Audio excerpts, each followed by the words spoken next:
পানের বরজে দাউ দাউ করে জ্বলছে আগুন। পান বরজে ভয়াবহ অগ্নিকাণ্ডের ঘটনা ঘটল দেগঙ্গায়।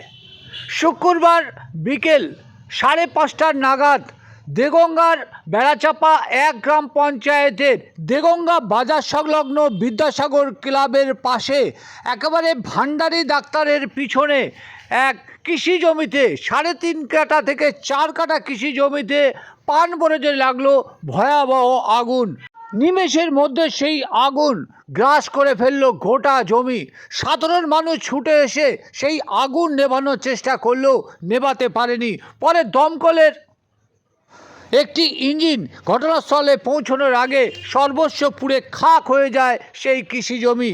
দেখুন সেই ভয়াবহতার চিত্র তুলে ধরা হলো নজর দেওয়া পেজে। স্থানীয় সূত্রে জানা গেছে, পেশায় পান চাষি নিতাই সেন, সে তার জমিতে কৃষি জমিতে চাষ করেছিল পান। এই সময় পান গাছ ভর্তি তার পানের পাতা ছিল, আর ঠিক সেই সময় কে বা কারা এই আগুন লাগিয়ে দিল, যা বড় আর্থিক ক্ষতির মুখে পড়ল ওই চাষি নিতাই সেন। আর সেইভাবে আর ঘটনার পরে সেই নিতাই সেনকে জমিতে দেখা না গেলেও মানসিকভাবে ভেঙে পড়েছে বলে জানা গেছে স্থানীয় সূত্রে। তবে কৃষি ঋণ নিয়ে যেভাবে পান চাষ করেছিলেন সেই টাকা পরিশোধ করবেন কিভাবে তা নিয়ে দুশ্চিন্তা বেড়েছে পরিবারের মধ্যে। স্থানীয় মানুষজন যেভাবে আগুন নেভানোর চেষ্টা করেও বিফল হলো তা